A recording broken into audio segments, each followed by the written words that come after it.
Hey everybody, welcome to my channel. In today's video, I'm going to be sharing with you the process of me and my husband creating this TV fireplace built-in. And right here, I'm showing you where we found the studs in the wall. And so let me go ahead and do a disclaimer. We are not carpenters. We were just discouraged because we talked to two different carpenters and neither one of them were reliable, and we watched some videos on YouTube and just decided to create it ourselves. And so the purpose of us showing you this is to inspire you to create things on your own. So as I stated, this is where we found the studs. We went to Lowe's and picked up a stud finder for $10.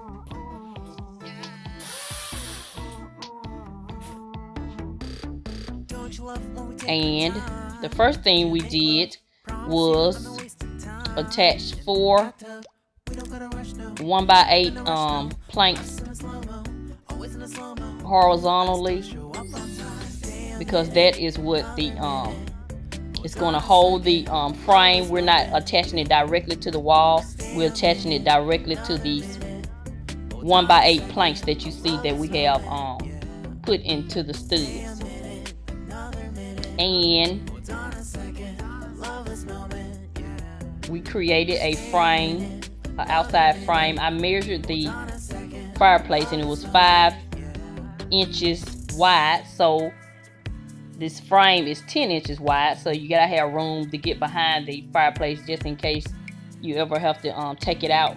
So these are the 2 frames that we created, and I left about 2 inches from the ceiling because I did not want to attach anything to the ceiling. And this is what we have so far. So as you can see, I did a little rough estimate of how I wanted everything to lay out. And this is it. The process was not bad. I'll tell you about some of the mistakes we made. And this is the frame, and you can see where the fireplace will go. So this is me putting the frame together, of course, with the help of my husband. So that's what we're doing right here. If this is your first time visiting my channel, welcome, welcome, welcome. I'm Mrs Vee. My channel focuses on budget-friendly content like this, creating projects on your own, of course, after you've done the research and purchased the proper materials. So we have attached the front frame to the side frames. We screwed everything in because we already had a drill.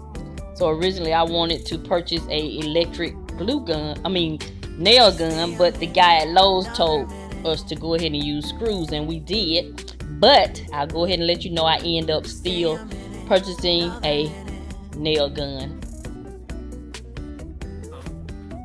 So this is the frame right here. So everything is level, and we've already inserted the fireplace.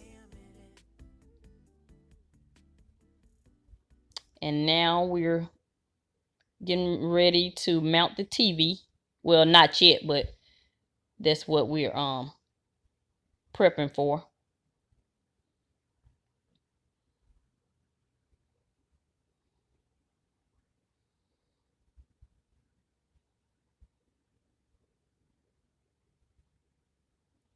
So this project was not hard to do. I'll link the 3 channels that I watched that gave me the inspiration.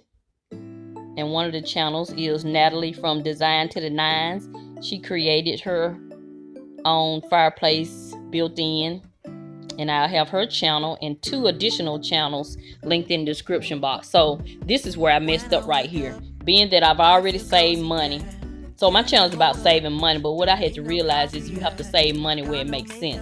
I've already saved money by not hiring a carpenter, by me and my husband doing it ourselves, so we saved on the labor. So I wanted to go ahead and save more money by skipping on the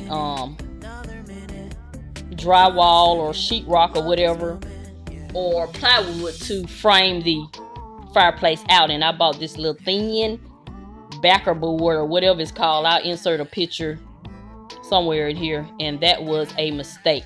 Well, one of the reasons, this is it. So one of the reasons why I did it, because on this, we do not have a outlet directly behind the built-in, so we have to plug our TV and fireplace in on the side.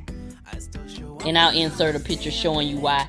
And so I knew I had to punch a hole on the side, so that's why I got this thin wood. But I had to do so much work to patch it up to make it look decent, it wasn't even worth saving the money. So like I said, just because my channel is about saving money, I had to realize that you have to save money where it makes sense. So that was one mistake I made by buying this thin wood. You see all the gaps that I have in there? So I had some joint compound that I already had at home, so I had to seal it with this joint compound. I don't know if that's what I was supposed to use, but I used what I had. So I let this dry for 24 hours, and then I came in and sanded it to make it smooth before I painted. When I tell you this was some hard work, because we had already mounted the TV and my husband really didn't want to take it down, so I had to work around the TV. I had dust everywhere, and I was just disgusted with myself for doing that. So enough about that. That was the first mistake. So we're gonna go ahead and go on to staining this wood for the mantle. And this is my first time staining, and I picked up this gel stain from Lowe's, and you can tell by the way I was staining it, this was my first time. So I don't know if I did it right or not, but I like the way it came out. So at this point, I'm kind of disgusted because I had to do so much work trying to smooth out that cheap wood that I bought. So just learn from Mrs Vee to save money where it makes sense.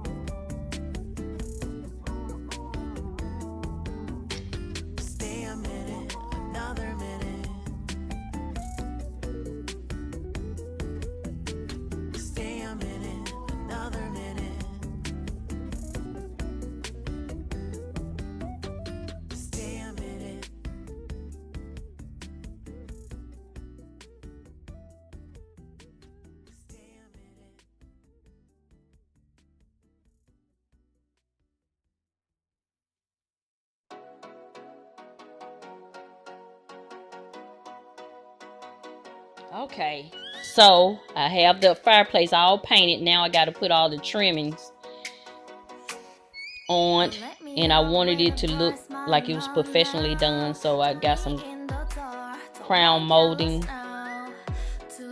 and applied it to the outer perimeters of my fireplace. So that's what I'm doing right here. Just stay tuned for the final reveal.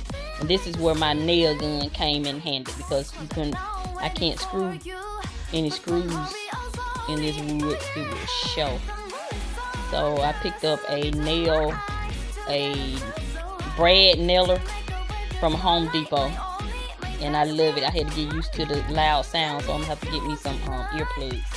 But that's it. So thank you for watching my video, and stay tuned to the end for the blooper. And remember, you can do it because Miss V said you could. Just be careful. Remember to practice your safety when using power tools. As you can see, I got on my mask and my goggles. Thank you for watching.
wake up with you.